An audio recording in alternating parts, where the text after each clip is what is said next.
Résumer en quelques mots la carrière prolifique et la vie d'une artiste comme Louise Latraverse peut être un exercice périlleux. Mais lorsqu'on pense à cette femme de talent et de conviction, l'un d'eux s'impose. Liberté. Amoureuse des arts, autrice, metteur en scène, comédienne ou chroniqueuse, elle est de tous les courants et générations. Le parcours de cette avant-gardiste de la première heure impressionne autant par sa richesse que par son éclectisme. Louise, que sa chère grand-mère voulait nommer Battista, voit le jour à Arvida le 24 juin 1940, deuxième d'une fratrie de 4. Une date prémonitoire pour une indéfectible nationaliste. Sa mère, Fernande Gagnon, est couturière et adore le jardinage. Son père, Roger, fonctionnaire à l'Alcan, qui aime la musique, la lecture, la natation et le hockey, a failli être repêché par le Canadien de Montréal. La nature comble la fillette durant ses étés au Lac-Clair ou à Cap-Trinité, quand les bateaux arrivent et que l'Ave Maria résonne dans les montagnes. Des souvenirs qu'elle conserve précieusement en mémoire, comme celui de son vélo CCM rouge offert par son papa, sur lequel naîtront les balbutiements de son indépendance. À 12 ans, un proche de ses parents propose à la jeune fille, qui a fait ses premières armes de diseuse sur le pouf du salon au jour de l'an, de lire des contes de Noël à la radio locale de CBJ. À 17 ans, elle rêve de devenir patineuse de fantaisie, mais c'est comme speakerine qu'elle débute à CJMT, où elle privilégie la chanson française. Puis, la famille déménage à Montréal. Son expérience du média et sa débrouillardise l'amènent à travailler auprès du comédien Jean Coutu, le Roy Dupuis de l'époque, à l'émission du matin de CKVL. Elle y fait la connaissance d'Élisabeth Chouvalidze, qui l'introduit aux ateliers de théâtre Georges Groux. Le grand dramaturge Marcel Dubé lui offre son premier rôle à la télévision dans le téléroman Côte de sable. Elle y campe une Édith ingénue, entourée d'une myriade d'actrices et d'acteurs en plein essor. Sa carrière vient de commencer. En 1967, Louise anime Jeunesse oblige à Radio-Canada, un tremplin de talent très populaire diffusé 6 soirs sur 7. En 1969, avec Clémence Desrochers, elles sont les instigatrices du fameux Les Girls, aux côtés de Diane Dufresne, Chantal Renaud et Paul Bayard, aujourd'hui encore l'une de ses plus belles aventures.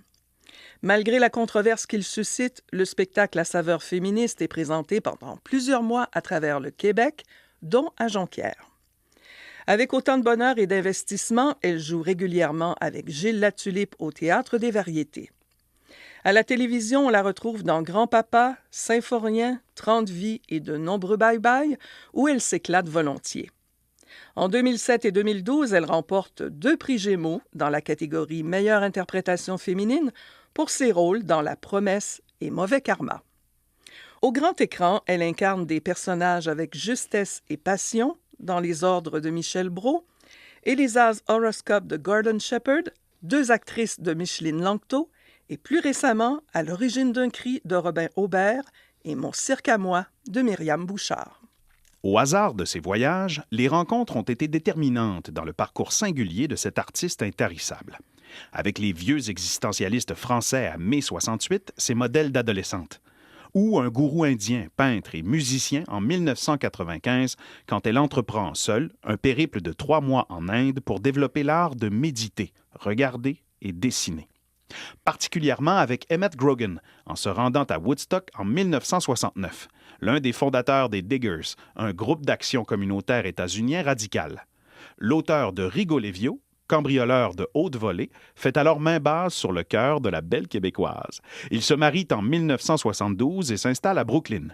Un fils, Max, maintenant musicien et compositeur électroacoustique, naît de leur union en 1973. 4 ans plus tard, son compagnon décède et elle élèvera son garçon seul au Québec. Qui peut se vanter d'avoir fréquenté les Beatles et passé des soirées mémorables avec les Rolling Stones? Que la meilleure amie de son mari, Janis Joplin, ne nous porte pas dans son cœur. D'avoir vécu les prémices du Rassemblement pour l'indépendance nationale avec Pierre Bourgault et assisté à la naissance du Parti québécois avec René Lévesque et d'avoir maintes fois parcouru la piste de danse avec lui. De partager une amitié profonde avec Pauline Julien et Simone Monet-Chartrand, tout en avouant s'être déjà viré les bottines avec Elizabeth Taylor. Ou d'avoir fondé le théâtre de Quat'Sous, où elle sera directrice artistique pendant 2 ans avec Paul Buissonneau et Claude Léveillé. d'avoir inspiré une grande chanson d'amour à ce dernier, ou d'être à 85 ans la muse d'un couturier comme Denis Gagnon. Comme on dit, j'en passe et des plus incroyables. Louise Latraverse est cultivée, curieuse et disponible. Fidèle aux vieux amis, elle s'ouvre sans relâche à la nouveauté. Femme de son temps, elle traverse son existence en portant dans son cœur les racines de son patelin d'origine. Elle met en effet un point d'honneur à valoriser et promouvoir l'héritage culturel de sa région. Comme ambassadrice d'Arvida, par exemple, berceau de ses rêves et de son imaginaire. Mais l'audacieuse communicatrice n'a pas prononcé son dernier juron. Écrire et dessiner, être sur scène et rencontrer son public en lui racontant ses histoires sont désormais ses vœux les plus chers. À 83 ans, elle se lance corps et âme dans l'aventure du one-woman show dont elle a toujours rêvé. Partir en tournée pour faire son premier spectacle solo d'humour, c'est tout elle. Le célèbre L'Amour Chris, différent, original et hilarant, livre les états d'âme de sa créatrice sur ton de confidence et d'irrévérence. Et comme l'affirme si bien cette humaine magnifique aux multiples facettes, dans son très beau livre éponyme publié en 2024, on peut dire sans se tromper que sa vie est loin d'être plate.